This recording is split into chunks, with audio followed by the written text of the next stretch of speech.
I mean, there is a name for an organization that pays below a living wage, but uses motivational techniques to keep you engaged and excited about being part of it. And that is a cult.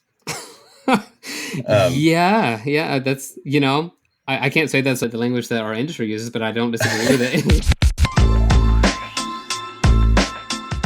Hey, everybody. Welcome to the show. This is Brave New Work, a podcast about reinventing our organizations and the search for a more adaptive and human way of working.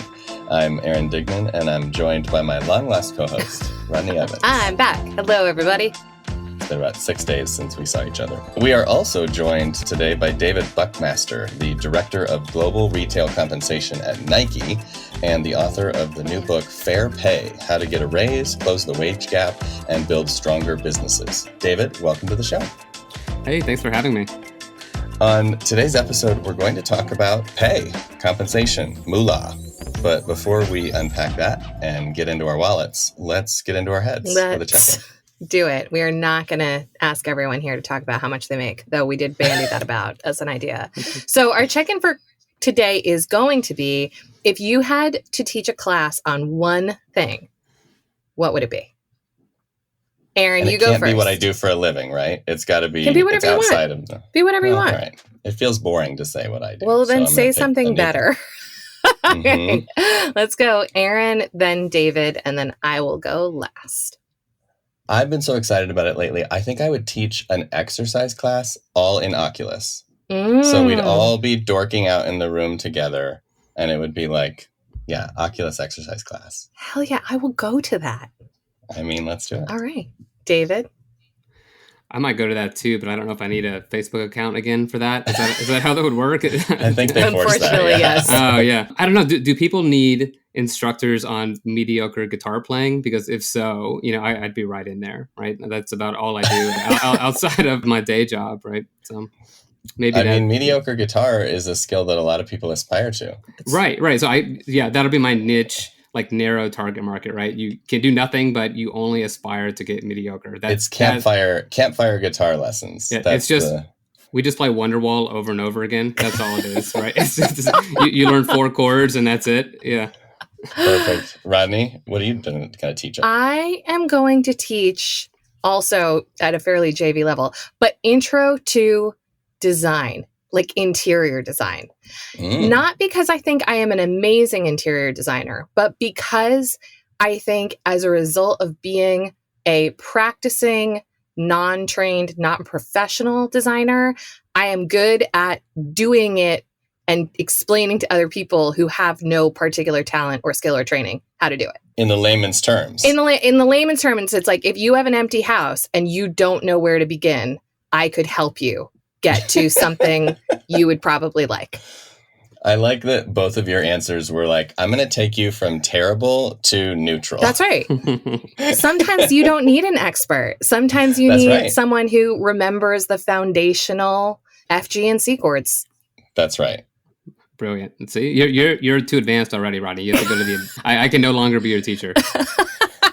You've graduated. I've graduated past David. That's awesome. So today's topic is going to be about pay. And I guess we wanted to start by asking you, David, what do you actually do? You're at a party. Someone says, hey, David, what do you do? How do you answer that?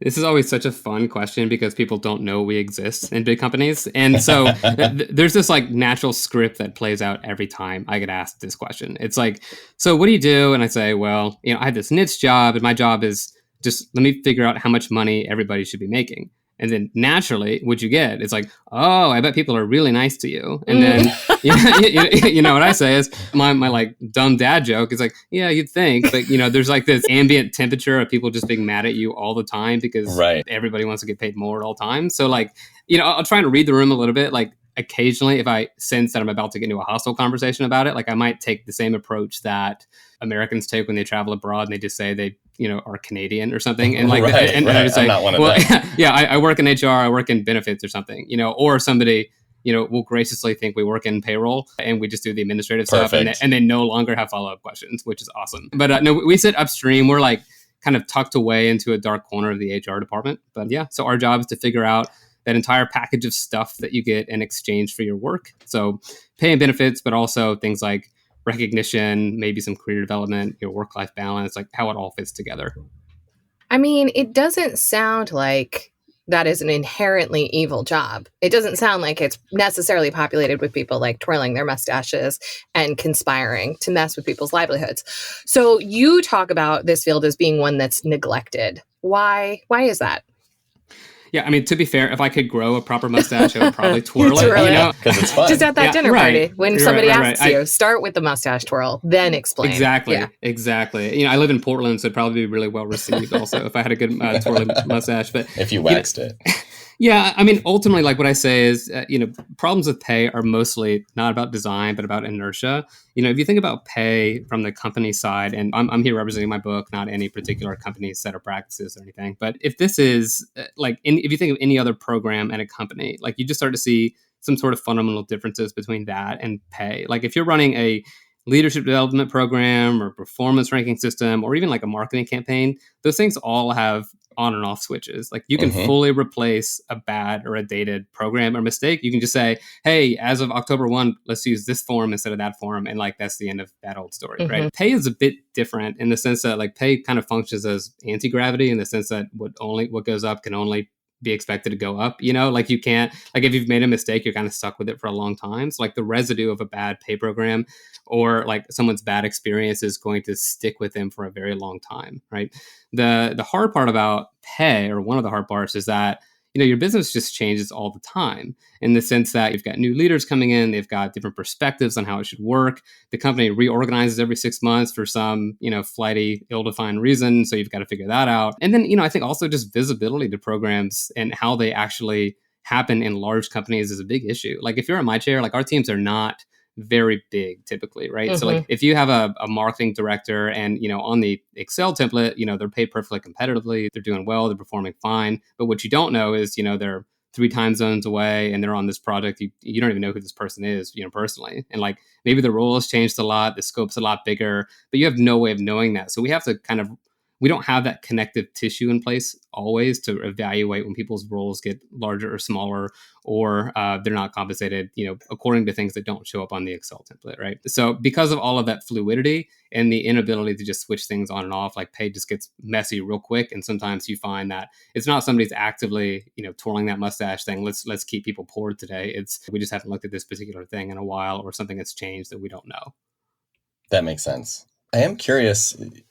You decided to come out with this book in the midst of a space that is, kind of stuck in some ways, and that isn't often the topic of conversation when we talk about reinventing organizations. Why write the book now? What struck you? What happened? What was the kind of moment of inspiration that led to this?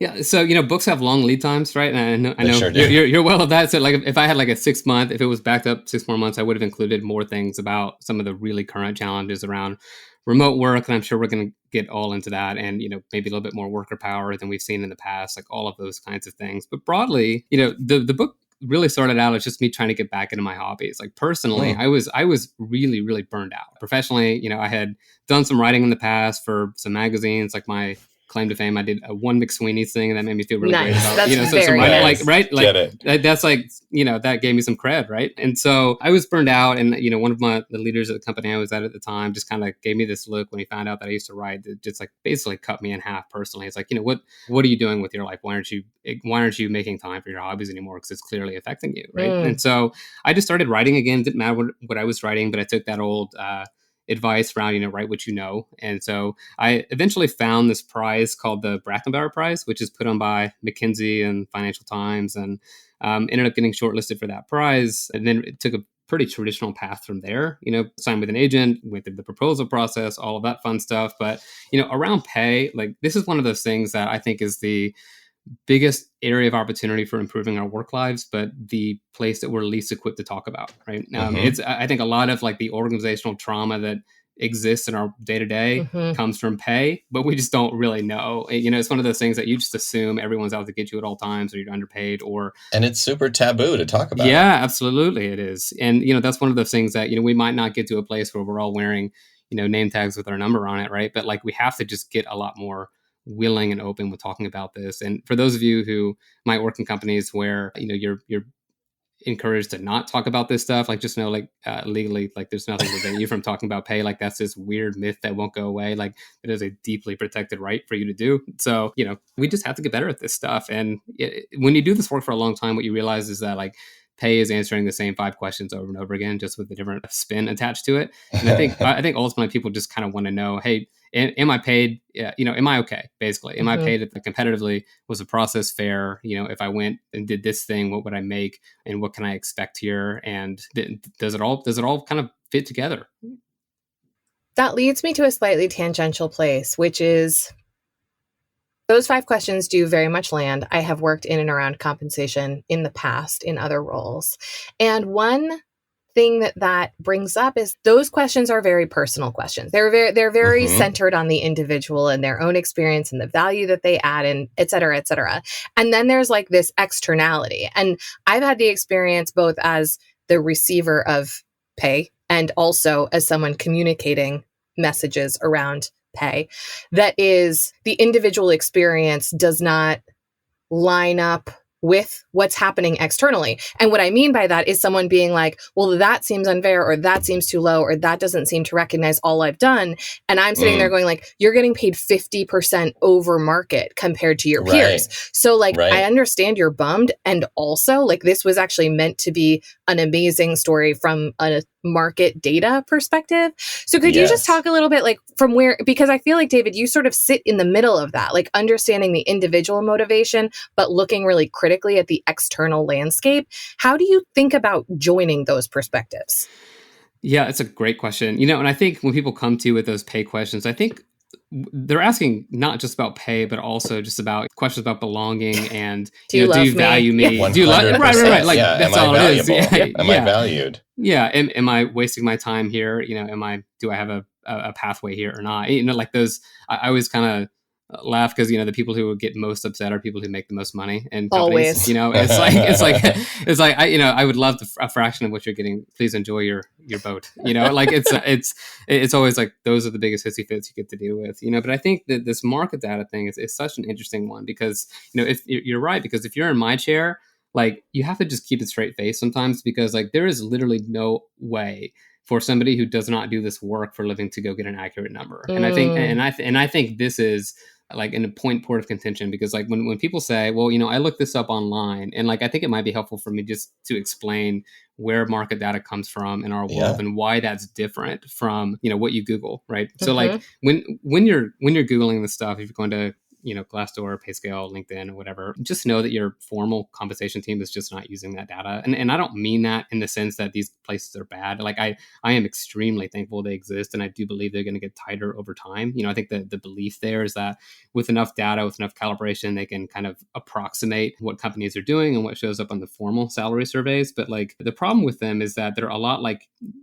for the same reasons why Yelp reviews aren't always super great. There's a self-selection. Right. You either had a great experience or a terrible experience. And also, maybe it's when you go to that restaurant, maybe your salmon wasn't underdone. Maybe you're just one of those people who doesn't understand what a properly cooked salmon looks like, So, or if like you think you're a data reporting analyst, but you call yourself a data scientist, like those are very fundamentally different things, So like the difference between some of these self-reported pay websites and the stuff that companies actually look at is one is complete data. So if you look at the third-party surveys that most companies use, like every spring, every company submits their data into one of these handful of vendors, right? And so what they're saying is, yes, these are all of our accounting professionals that have management level 3 or whatever. Like this is complete data, and it's been normalized by a third party. So we're like the outliers have been removed and all of that fun stuff. Like that kind of gets you, I guess, what we'd call the real data in the marketplace versus what you can just find online. And that's before we layer in things like,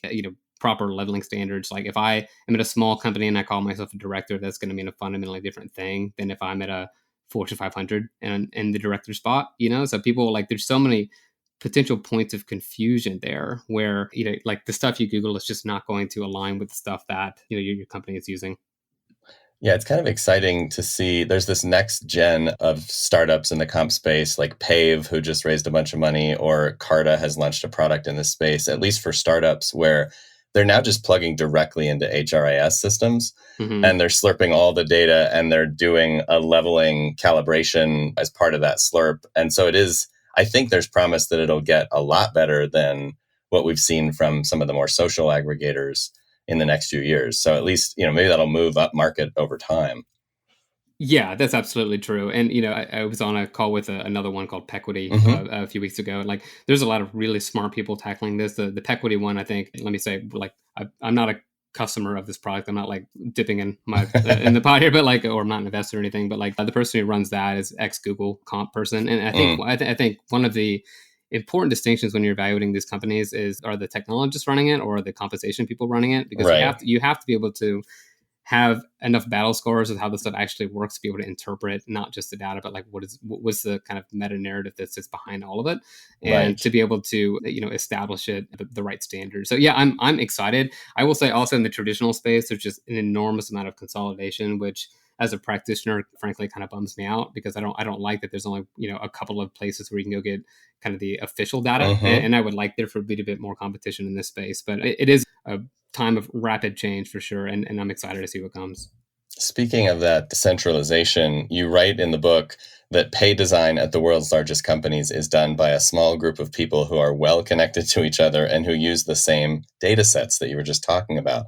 And you say that you can think of us as the world's least interesting Illuminati, which I loved. You said the field is not well known and that becomes an advantage that we have over you. So why isn't it well known, and who or what has contributed to this design over time? Yeah, and let me just say on the Illuminati front, we don't have handshakes or anything, but we do go to the same conferences. Like, this is a very small world. We all kind of know each other. We rotate in and out of the same companies, but it's not such that like Coca-Cola calls up Pepsi and say, "What are you paying your marketing leaders?" Like that stuff can't happen. Like, there are Department of Justice guidelines where you need enough data and third parties to referee that kind of stuff. So I don't mean to infer that this is all collusive. What I do think would be beneficial is that if some of this stuff were a bit more public, like we'd have to be able to compete for talent in ways that it can hold us accountable in ways that I think are important. But I think the reason that it's not well known, I think there's three big reasons for that. So the first one is we sit in HR, but HR broadly avoids doing this work. I think traditional HR is kind of comfortable having comp as a tool in their toolkit. But if you're a top HR leader, it's pretty rare for you to rotate through the compensation world in any meaningful amount of time and then make your way to chief HR officer, right? So like, it's always this kind of tangential part of the organization. And, within that, I think we can talk a lot about like, what's broken with HR. And, that's a long conversation, but it's HR has kind of set up this framework where they call themselves generalists or business partners and embed themselves in the business. But it baffles me that, you have this mentality around, well, we're not getting to comp, which is like the most important part of our business, like the biggest line item that we actually control on our budget. Right. But they, what you hear a lot is, I'm not a math person, I don't get into this. It's like, you're kind of missing the point here. Like this is how people experience, the trade-off for their work. If you're not paying them fairly, you're not paying them competitively, like none of your other programs are going to land well. So I would encourage, if you do HR for a living, to really step into the comp space. But, another reason is I think pay, like we said, is just super, super personal. And we keep it hidden as if it's a shameful secret. So there should be no surprise that the people who do this work are kept as kind of a back of house private team also, right? Because we're not out in center, out in front. And some of us may actually like that because we're like just Excel nerds and we don't want to get held to account, which maybe leads to the third reason, which is just power. And like, I'll be blunt, maybe a bit cynical here. Like, it's just easier for us to operate if we're not held accountable, right? It's one of those, if the stuff that we do is public, and again, I don't think there are evil villains out there, but everyone likes to have their own mistakes covered up. Right. And we make mistakes, and it's just easier for us to operate, from, through people as opposed to being on stage ourselves. What do you think are some of the trade-offs between having a more centralized approach to pay scales and comp in an organization versus something more decentralized, where it's kind of more managed by the teams at the edge using maybe a central data set? Have you had that debate or thought through some of those trade-offs? I would maybe break those lines out between, within country and across countries, Sure. So I think in big global organizations, there's only so much you can do centrally, like I have a general sense of, what the market rates are in Vietnam, but I can't say I'm in Ho Chi Minh City right now knowing what's going on the ground, right? So like, at certain levels, like you do need really tight partnerships at the local managers, local business leaders, that kind of stuff, that to supplement what you're seeing in the market data, because the market data is not always great, especially in some of those contexts. I think there's a lot of interesting thought you could put around having managers be able to kind of set pay rates at the local level. I think one of the trade-offs that you would make is like, if you're doing that, can you run proper like equal pay equity kinds of analysis? Because you have to make sure people are operating under some of the same sets of guidelines and standards. So I think that becomes a super complex question, because pay capability is actually just quite low. And that's one of the things I want to try and accomplish with this book, is to help managers be able to identify when they don't think that people are paid, fairly or appropriately, or, under market. So you would hate to be in a situation where you've got talented people that you keep losing because, one manager is like a tight ass on their budget and won't spend anything. And maybe you've even incentivized them to do that, right? And there's a whole world around incentives that are, I'm sure we can get into. But I think sometimes our incentive plans that we design actually work against our intended purposes, and there's just so many like complex trade-offs. I think there are, as long as you're clear around, these are the things that we want to control centrally, these are the things that we give you some discretion to do locally. And maybe that's just spot bonuses, recognition payments, identifying people for promotions, that kind of thing. And maybe you keep some of the more structural stuff a bit more centralized. Mm-hmm. Yeah. Just sort of tying the last two questions together, where my mind is going is this. You have, because you read Brave New Work, you have seen the operating system canvas, and you know that one field on there is the compensation field. And then there are 11 other fields. And a lot of times what we see is an unwillingness or an inability to even consider making changes to compensation, any aspect of compensation. And then what I hear often, particularly from HR leaders, but certainly from people managers as well, is like, we're somehow going to overcome that with the other fields of the canvas. So like, we're going to communicate differently, and we're going to recognize differently, and we're going to blah, blah, blah, blah, blah. But I think the point that you're making, the point you made earlier that really landed with me is like, you can't just do that and expect that people are going to ignore this very concrete, very tangible signal and just like sort of forget about that part because you told them it's not that meaningful, or you did the best you could, or whatever. And so I guess what all of that is sort of leading me to is like, where do you begin? Because there's something between don't touch that, it's carved in a stone tablet, and completely blow it up in any organization that's bigger than 50 people. There's got to be a move in between those things. Yeah, absolutely. And I would say, to your point, there really has not been that much experimentation in this, because there's this book that came out a few years ago called, I think it's called Widgets. And one of the things that I remember from that book is, pay isn't the only thing, but, if it becomes the only thing, then it's the only thing. Like, good. And I'm probably, I'm paraphrasing, I don't remember the exact quote, but it's like, we talk a lot about compensation philosophies. And I think this is like grandiose way, like we're not Plato or Foucault or anything, but although Plato did have very strong opinions around executive pay ratios, which is fascinating. He said it should be 5-to-1, but digress on that. But so it's like, if there is one kind of philosophical belief that I think is true across our industry, is that like the kind of the Maslow's hierarchy, right? Where but we would pay as kind of that credibility baseline layer, in the same place you put like food and water and shelter. If you don't have that stuff, like the upper parts of the pyramid around self-actualization, recognition, whatever, none of that's going to land, because people are like, I make $10 an hour, I can't put my electricity bill through. It's like, you got to get some of that stuff right before any of that other stuff will resonate. And I struggle with this. I worked in the franchise restaurant world for a while, so my job was to basically travel around the world and help franchise leaders design some of these programs. And what you constantly hear is, it's not about pay, it's about some of these more self-actualization levers. Like, no, these people literally, like, they can't put the building blocks of life together. Like, you have to touch pay, right? And so, and that's true, at the low end of the pay scale, but it's also true on a relative basis at the high end of the pay scale, or around, do I make as much as the person next to me doing the same amount of work, right? So it's unfortunate that so many companies are unwilling to touch pay, but I think that speaks to how inertia driven this is, and how personal and complex and like how hot stove of an issue, all of this is. But I do think we would do very well to have some experimentation in this world. And that's what I'm hoping people will come out of this book with. I mean, there is a name for an organization that pays below a living wage, but uses motivational techniques to keep you engaged and excited about being part of it. And that is a cult. That's, I can't say that's like the language that our industry uses, but I don't disagree with it.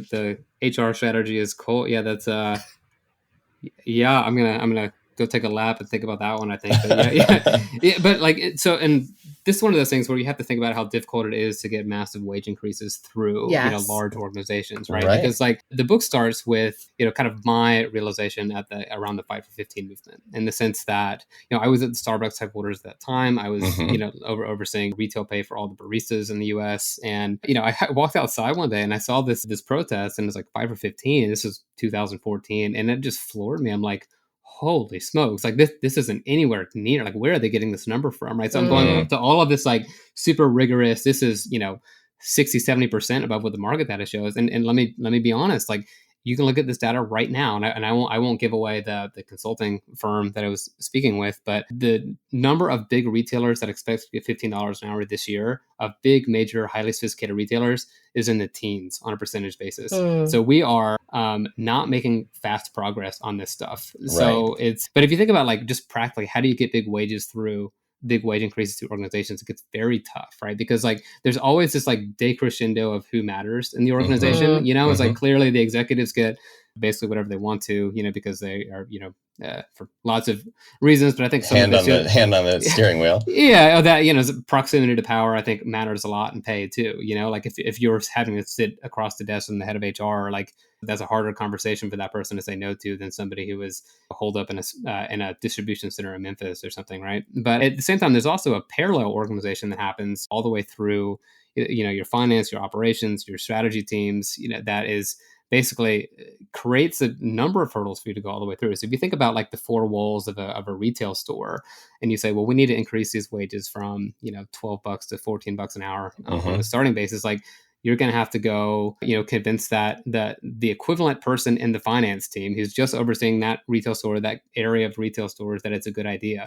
who's then going to have to go and then up and then up and then up. And like the reality is, like, there is way less wiggle room on a margin basis the lower you go in the organization. But as you click up, you start to find, oh, well, we can just make this trade-off. It's like, well, if we need to invest whatever it is, $1 million in transforming our company to, being digital first, then it's like, well, we have other coffers we can pull that exactly from. Exactly. But it's way harder down below, even if like you look at your total payroll budget and say, we could do immense good work for, the lowest segment of our population for not that much money on a relative percentage of our payroll, right? You might have whatever it is, and if you own, restaurants or retail stores, whatever it might be, 80% of your people, 70% of your people sitting in those occupations, but it might be, a quarter of your payroll or something, right? So like so like people don't tend to look at it from this relative basis. They just look at the, the sticker shock number of, and there's not even necessarily a strategic reason why they'd want to compete on wages either, because theoretically somebody else could copy it, and then you're kind of right back where you started from, which is kind of this three-legged race problem that I talk about in the book. Yeah, it does seem though that folks don't tend to think systemically about this, and they almost come from a place of scarcity. It feels to me that the predominant attitude is, what do we have to cut or keep low to maintain, to sort of keep treading water at the level of performance we want, instead of thinking about what combination of compensation strategy and the rest of the operating system would blow the doors off the top of this place. And that's where I look at places that have already moved to 15 an hour, or that have done that a long time ago, whether that be a Costco or an In-N-Out or a Chick-fil-A. And you're like, when the whole system is humming, the per hourly rate of the member almost doesn't matter, because they're doing so much better on the top line. Yeah. Have either of you read The Good Job Strategy by Zeynep Ton? No. Okay. When we get done, go purchase that book immediately. Okay. So so she blurred my book, and after they buy your book, right? Oh, of course. But I will say my book wouldn't exist without her book. So I'm equally happy. I just want this stuff to change, right? Yeah. So her and her team at the Good Jobs Institute at MIT have done basically all of the research around what you're saying. If you can put all of these pieces together, and you have to make hard choices on a really integrated basis. So I talk about like the cost control things come, like the ability to invest in your employees comes from, like 3Cs basically. Like there's the cost control side of it, but there's also character and coordination. So coordination happens when you are working with the right operations, finance, HR teams, strategy teams, whatever it may be, to say, these are the things we're going to invest in. These are the things we cannot invest in. We can't do everything. So we're going to pick 2 or 3 things that are super relevant to our industry or our business and the uniqueness that we can provide, and go really heavy on those things. So, you see some retailers say, we're going to go big on management development. So we're going to have super highly paid managers, right? Or, if it's like the Starbucks model, we want people to be prepared for whatever that next step looks like in their life. So we're going to cover health insurance and education and just be, kind of so-so on base pay, right? At least when I was there, I don't know what's changed. But, and then the character side of this too, like one of the things that you see every single time when a company comes out with big wage investments at the low side of the scale is the CEO comes out. It's not the head of HR. It's not the head of HR. It's the CEO saying, we're doing this for, values-based driven reasons. And one of the things that you have to do is you have to basically take all of the market data that my field looks at and just ignore it. Because again, like this stuff is like, it's a nice input into the overall ecosystem, but if you're just relying on it, you're not going to be at 15, assuming that's your goal, anytime soon, right? Because like it's just not the rate. And so one of the things that I kind of challenge people on a lot is like, if you see a pay rate in the newspaper, just know that like it's there because it's newsworthy, right? Like if everybody was paying $15 an hour, it wouldn't be newsworthy. It would not have generated a headline, which means it's not the market rate, right? So like there's something just inherent about what you see in the headlines, and I'm happy that a lot of this press has come out. But you can go Target or Best Buy or Starbucks or Bezos and Amazon, like they've all come out with huge statements around this stuff. Now, have we gone far enough? Have we fixed it? No, absolutely not. But there is a pretty well-worn path on how you get this stuff done. One thing that I want to dig into a bit, particularly around things like, Fight for 15, is there is so much discussion all the time about executive pay and billionaires and the top of the house and why they are overvalued and overcompensated. And I think probably we could talk about that. And I imagine we wouldn't diverge hugely in our opinions about that. What I fail to understand when I'm in conversations with a variety of Fortune 500 companies who have people who are making contact with their customers be paid a wage that does not allow them to live effectively, is like, what is the philosophy behind that? Because, like the person who is standing at the register at Walmart does not give a shit what the CMO is making and is not like, that is not part of the customer's lived experience. And yet the restaurant worker, the cashier, the driver, it's like that is your customer's experience. And so it's wild to me that in so many of these conversations, leadership teams are very quickly like, no, we can't touch that. It's too many people. It's too big of an expense. It's too big of a blah, blah, blah, blah, blah.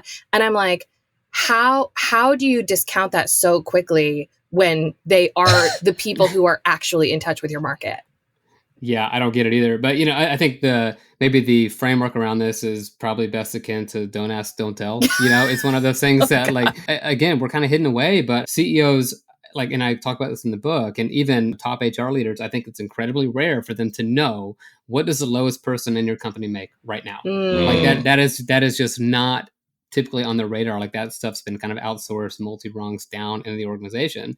And, one of my recommendations is that if you are in a leadership position, you need to know this you should at know all that. times. Yeah, because like that fixes everything, and I don't go too deep into like the legislative solutions, but, one of the ideas I kick out in the book is if you're a big public company, if you can buy stock in the company, like you have to disclose like what the top 5 people in the company make, right? And so because of that, there's a process to evaluate that every year. If we had bottom 5 pay, we would also have to put a process in place to evaluate that every year. I love that. And now, granted, here's what's going to happen. You're going to have bottom 5 pay, but you're going to have a whole lot of people at that particular pay rate. So show me, those bottom 5 pay rates, and let's make it contextually relevant also. It's not like when you see CEO pay ratios, but you find out the median employee is factory worker in Indonesia, and nobody has a heuristic for what does that actually mean. Make it tied to the headquarters location. So I can say, okay, in the US, how are we doing if the company's in the US? But also, why don't we just go ahead and put demographic information on that just to see what we find, because I bet you're not going to find information you're happy to see made public, right? So this is the kind of stuff where it just does not get visibility. But, I have through multiple companies, I've seen the good, the bad, and the ugly on this stuff. And what I find is just that, there's just a lack of, again, it's not overt, let's keep people down. It's holy crap, I did not know. And like you could make a character judgment on that, right? Like, sure, you could absolutely do that. There's this really illuminating clip. I don't know, you two have probably seen this from a few years ago. It's Katie Porter and Jamie Dimon kind of going at it. Did you see that clip on YouTube? So, Jamie Dimon is CEO of JP Morgan Chase, and, Katie Porter, Congresswoman from Southern California. And she's got like her classic whiteboard out, and she's talking about one of her constituents, and she's going through this person's budget. And so he's asking Jamie Dimon, so how is this person who's at this point a couple rungs up the ladder, and like saying she lives incredibly modestly, has a child, super old car, like doesn't take vacations, doesn't ever eat at restaurants, any of that stuff, and yet her budget is negative, even without taking any sort of luxury for herself at all. And it's not that Jamie Dimon doesn't understand finance, like he's one of the great wizards of the thing, and it's like he just doesn't know. And so the response onto this, you can see he kind of shuffles a little bit, and then there's some feedback that comes back later in a more calibrated corporate approach to it, where they've clearly checked in with my equivalent at their company, and they're like, what, we actually pay pretty well for the area, and what, they're right about that. Like if this person's making 17 or 20 bucks an hour, like that's pretty good in an area, with health insurance, in an area where a lot of people are making, 12, 13, no health insurance, no any sort of security whatsoever. So like they can kind of get away with that relative argument. But like what I want people to understand, especially in my field, that being market relevant is not the same thing as being people relevant. And so I think there are some companies that are doing really fascinating stuff on this. So PayPal is one. PayPal has moved to this approach where they're looking at net disposable income for people. And interesting. So I'm trying to get my head around how you would calculate something like this. But basically, they've said it's a basket of goods. Our goal over time is to make sure everybody has at least 20% net disposable income.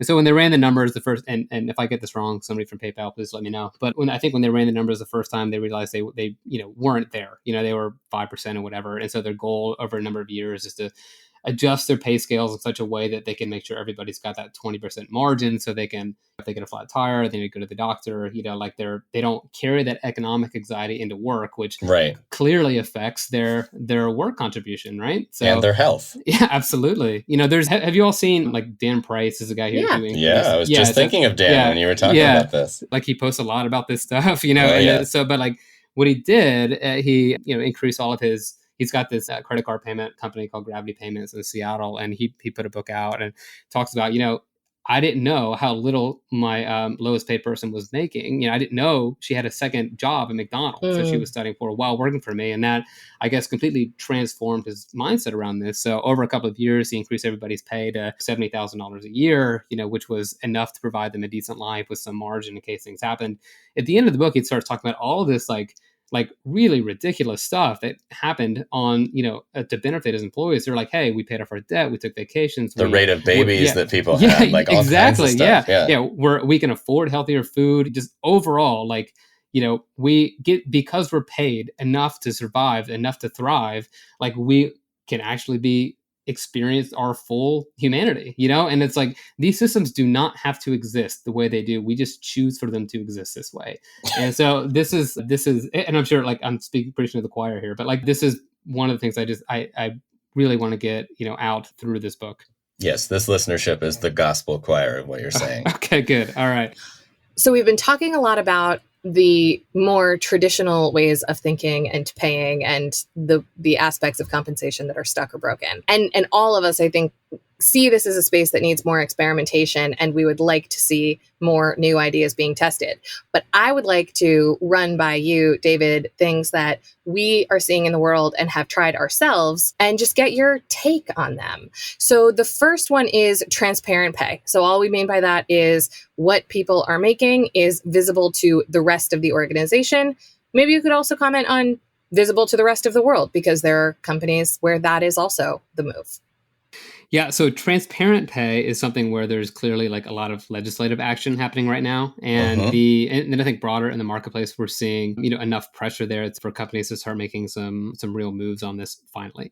And I think so. No doubt, like the world of the future of pay is absolutely going to be more transparent. What I will say is that transparency for pay exists on a spectrum. Not all companies are going to want to go the route of say buffer, which is kind of the classic comp example where you kind of know everybody's pay. The trade-off there is that when companies that go that route, they typically will also introduce a very formulaic based pay system. So like at that point, if it's formulaic based, doesn't really matter if it's fully transparent because you don't really need to look because you kind of know where everybody's at. I have not seen companies go to 100 on this in the absence of formulaic based pay. I think the research on this is that people are actually pretty split on this stuff. Like when you make pay more transparent, basically, if you're below the line you thought you should be at, you're very unhappy. If you're above it, you were happy. And if you think about organizations as more or less a normal distribution curve, are you going to willfully upset half your people? I think it's the trade-off question that people make around transparency. But no doubt, things around the process that goes into pay, how things were decided, where the data comes from,